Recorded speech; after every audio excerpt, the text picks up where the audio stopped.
One of the perks that goes along with being CBA president is the honor of introducing some very important people. But perhaps there's no greater honor for me than the introduction that I get to make right now. Blase Cupich was born and raised in Nebraska. He graduated from the College of St. Thomas in Minnesota, and then he went on to attend the seminary in Rome, where he received his baccalaureate and master's in theology. He was then ordained to the priesthood in the Archdiocese of Omaha, and Father Cupich served as pastor of 2 parishes in the Omaha area. In 1998, he became the Bishop of Rapid City, South Dakota. Then in 2010, he became the Bishop of Spokane, Washington. And then, almost 2 years ago now, Bishop Cupich became the Archbishop of Chicago. And in the short time that he's been here, he's already had a tremendous impact upon our society, our church, our community, the problems that we face, and I think that some of those problems are going to be issues that the Archbishop talks about to us this afternoon. Earlier this summer, Pope Francis appointed Archbishop Cupich to the Congregation for Bishops. And that is an elite group of 30 bishops from around the world who are charged with the responsibility of shaping the next generation of bishops in the Catholic Church. So that was quite an honor. But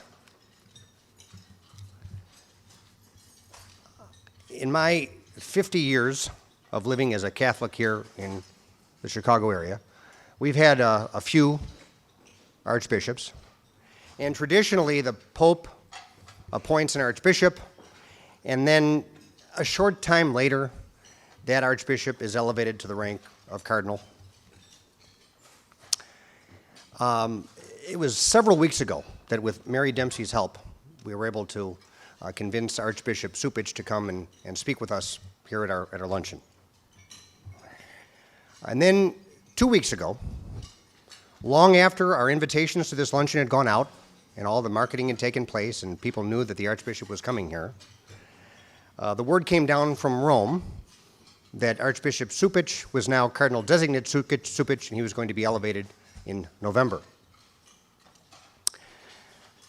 The CBA will not be so bold as to claim any credit for the decision to elevate Archbishop to Cardinal, but Your Excellency, Your Eminence, we are a bunch of lawyers and judges here, and based upon the timing, there is something called circumstantial evidence, and I'll say nothing further.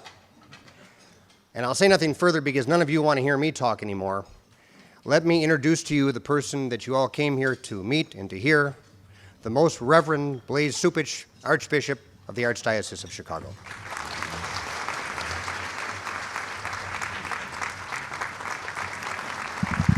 Thank you. Thank you so much. I appreciate it. Please, be seated. Now, Dan, you're going to have to correct me. I'm almost sure it's true that circumstantial evidence is not enough to convict. Is that right, Your Honor? Partially, okay. I know there's always a possibility of something different. I'm really delighted to be here with all of you here today. I feel very much at home among friends. I was asked about whether what I did last night, if I had a difficult choice of watching the debate or the Cubs, and I said, no, that was an easy one for me. I watched the Cubs. But the rabbi here was very nice to give me a very nice Cubs yarmulke to wear, and I think that when the Cubs win, I didn't say if, when the Cubs win, I might have this in my pocket so that when the Pope wants to put the scarlet zucchetto on, I might give him this one. We'll see. We'll see how bold I feel. There's been quite a bit of kidding over at the rectory of the cathedral where I live about all of this. Father Greg Senkowitz, the rector of the cathedral, as some of you know, has a great sense of humor, has now started calling me in this political season the presumptive cardinal. In fact, after I noted at the beginning of my homily that the big news that night was that the Cubs won, he had to retort at the end of Mass by saying that, just remember, everybody, the man who made the announcement today was wearing white socks.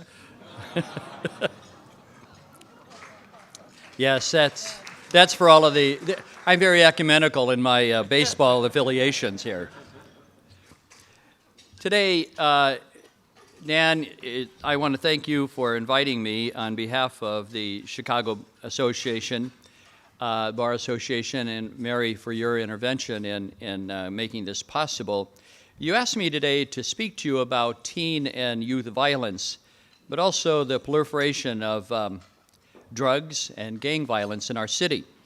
I know that these are concerns that you have had in a long-standing way here at the Chicago Bar Association, and that's evidenced in your town hall meeting on teen and youth violence that you held in 2009, and also on the fine work that is being done by your Interfaith Committee. And I really want to salute Judge Sheila Murphy for the work that you're doing in that area and the leadership that you've offered, especially as you launch your restorative justice training program here in the city and in our suburban schools. I want to begin with something telling you about 2 years ago when I landed at O'Hare to make Chicago my new home. Fresh off the plane, reporters asked me, among other things, what the church could do about the growing violence in the city. The headlines that day reported another group of shootings. Not only were people wounded, but they were killed. I replied that the violence in any society, and not knowing too much about Chicago, is a complex issue. There are multiple causes, including family breakdown, gangs, entrenched poverty, inequality, and easy availability of weapons, the drug culture, alcohol abuse, as well as systemic issues regarding education, segregation, and racism. I observed that I've always been convinced that if we all pull together, we can achieve not only short-term but long-term goals that can improve the situation. And I feel that as well today. Those general comments about the situation were all that I could muster, however, realizing that there was so much that I didn't know. It was important for me to take my time and learn from others rather than shooting from the hip, talking about something that I really did not have the ability to speak intelligently about. And so I decided to schedule a series of dinners and meetings with business, media, labor, civic, law enforcement, and religious leaders to gain insight from their perspective.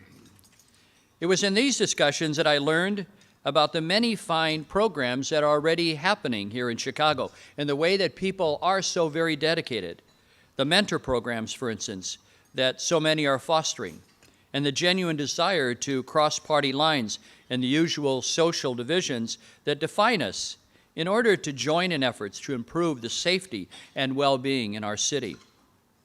During my night rides, the ride-alongs at night with the police, I came to a fresh appreciation of the demands that are made on them, these dedicated men and women who leave their home each day, and seeing the anxiety on their families' faces about their safety, and trying also to work in an area, in an environment that so often is threatening to their life, working to serve and to protect, and yet remain protected and safe themselves.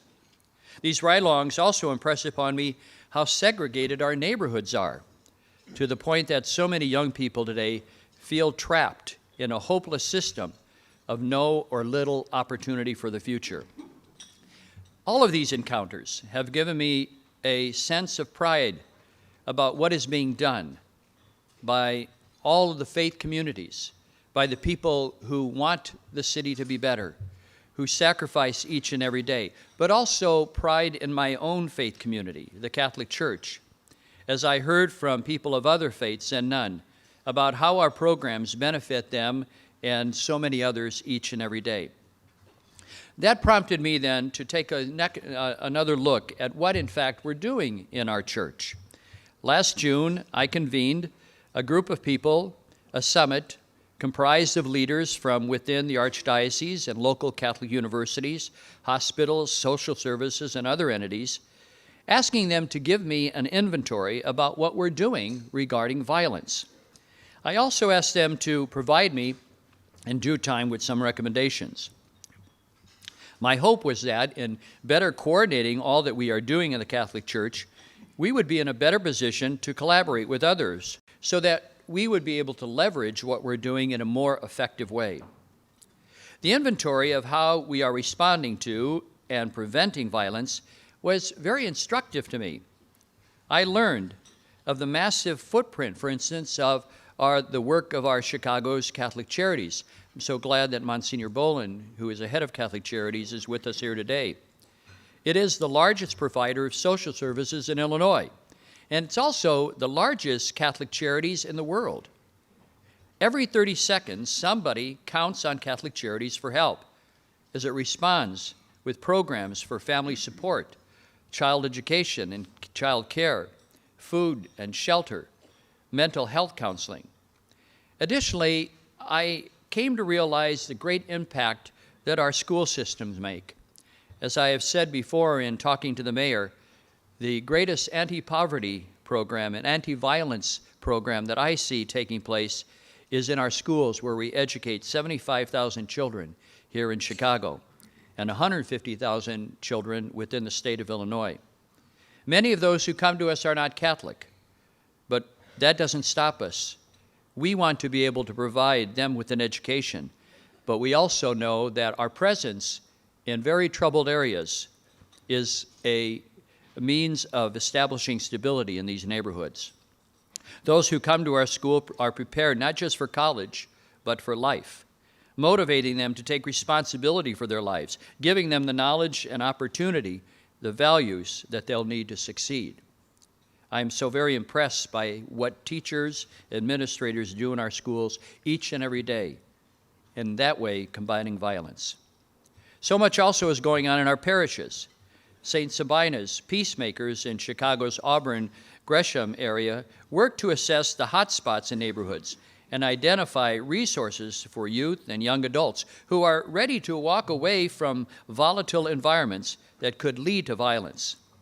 They also intervene in critical and time-sensitive conflicts, maintain high visibility when shootings occur to reduce retaliation. So much of the violence that we have is vengeance killing.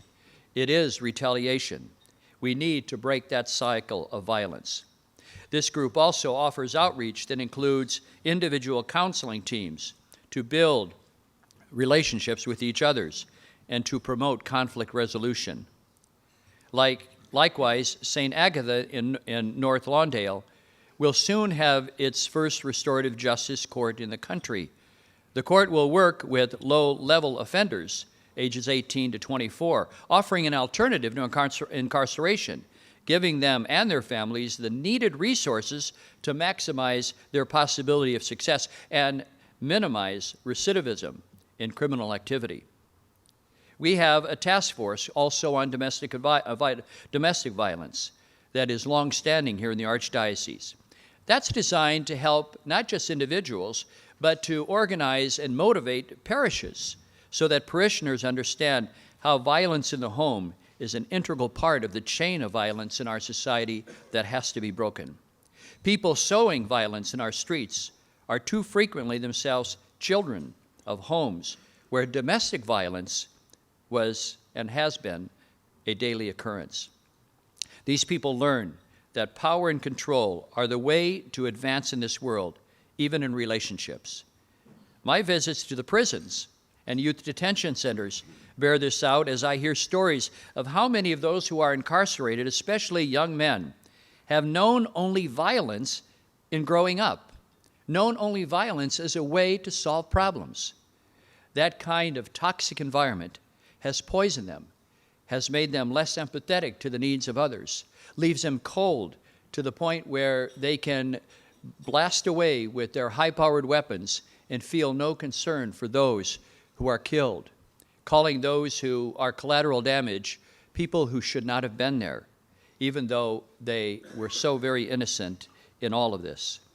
Like many other organizations, we also are heavily involved in mentoring programs like the Mercy Home for Boys and Girls Friends First program, which matches a child one-to-one with a well-trained volunteer mentor, giving young people positive experiences through volunteering, interacting with the city's great cultural amenities and attractions, visiting places and meeting people outside of their own environment and their neighborhoods will enrich their lives and broadens perspectives that can really hold children back from violence.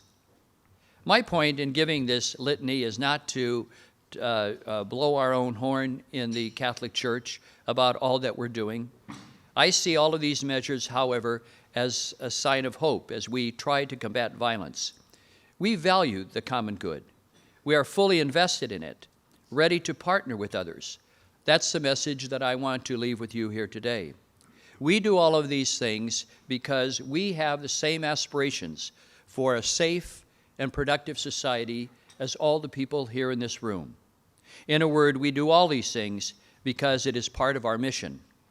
And Pope Francis has called the church once again to recapture that vision of who we are, not to be a self-referential or self-serving community, but rather, as he calls us, to be a field hospital in the world.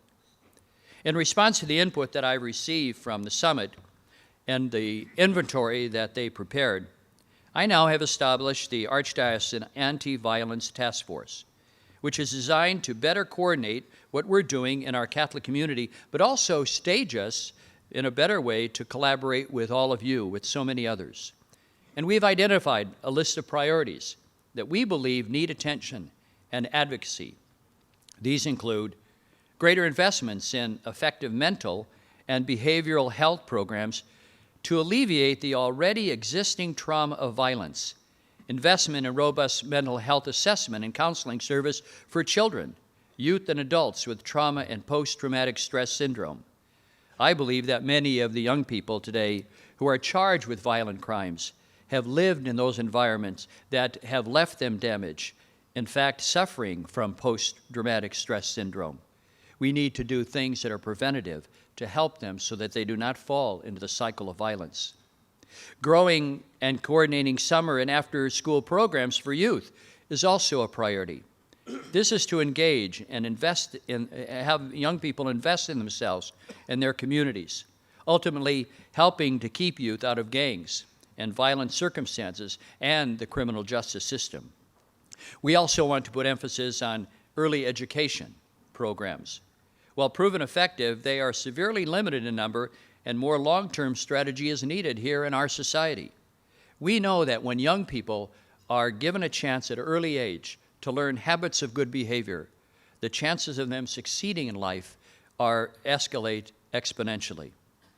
We also want to increase opportunities for all children and young adults, including gang members, to experience nurturing companionships, trusting relationships with adults. Some of the work that's being done in our parishes in terms of sports, of getting gangs to come together and play sports, is a part of that program. Pope Francis has endorsed a program out of Argentina called Escolas Orientes, which is designed to get people of different demographic groups, especially young people, to come together for discussions, to be able to play sports and to socialize, breaking down the kind of segregation that some people feel trapped in. We want to be a part of that as well. We also want to develop further our emergency social services and their responses on nights and on weekends, including pastoral responses, to initiate a post-violent incident response, both immediate services from that moment on, with a focus on mental health crisis treatment and anti-retaliation responses.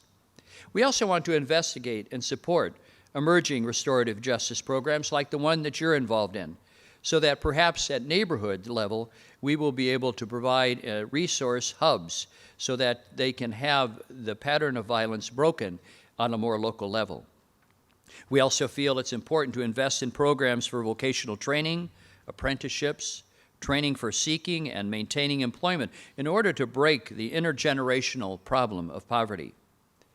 And finally, we want to make sure that we do everything possible to give greater emotional and civic support for our brothers and sisters who work in law enforcement, giving them the skills to deal with the danger they are asked to face day in and day out.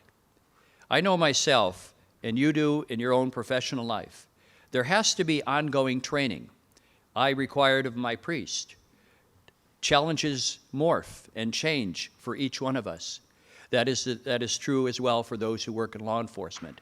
It's not enough to give them basic training and not invest in them for lifelong vocation that they have of serving the public to provide safety. We need to help them deal with stress. We need to help them deal with family issues. We need to help them in the very difficult situations they face. I believe that those resources that we would commit as a society to helping our police, our men and women who are out there each and every day, will show support for them and perhaps lower the level of tension that we presently see in society today. This list may be a bit daunting as I read it off here in terms of its length and scope. But we have to remember that we cannot sit by, as we have heard earlier, and do nothing. Everything has to be done incrementally, but we have to do it together. And that, I think, is the most important thing that we have to begin doing. We have to see that we have a common cause here. We have to see and value the fact that if we do not attack this problem of violence, we're all going to suffer. We're not immune. I don't care what neighborhood we live in. It will spill over into the lives of this city and have an impact on each one of us. And so as I list these priorities and values, which we need to adopt and advocate, it also occurs to me that each one of us right now can start doing something. Examine how we can strike against violence in terms of the attitude that seems so very pervasive in society today. We need to recapture the art of friendship, especially in these days when our political discourse is so toxic, when dialogue and politeness are considered signs of weaknesses, and relationships are at best transactional exercises in mutual backscratching. Long ago, Aristotle, in the Nicomachean Ethics, insisted that friendships are needed for the growth of civilization and especially democracies. For friendships remind citizens that because they are all equal, they have so much in common. Today, we seem to have lost the art of friendship in our social relationships. And I suspect this is why there is so much harsh rhetoric and why dialogue and compromise are disparaged, relegating the first to empty exchanges and the second to a strategy for caving in. We need to take a serious look at the kind of example we are giving to young people in today's society, often by crude, harsh, and disingenuous public discourse. On that cold November day 2 years ago, when I arrived at O'Hare, and I was asked about what the church could do to help stem the cycle of violence, I could only speak in general terms, knowing that I had to educate myself and I had to build partnerships with so many others, willing souls in this city. Today, not only do I want to assure you of my full investment in building partnerships with all of you in this room and beyond, I also believe there are some short and long-term goals that we can pursue, as I have outlined here today. I offer all of this to begin a conversation, and I consider myself today, as I said, among friends who share these same aspirations in a city that prides itself on being a city that works. Thank you for your invitation. It's good to be with you.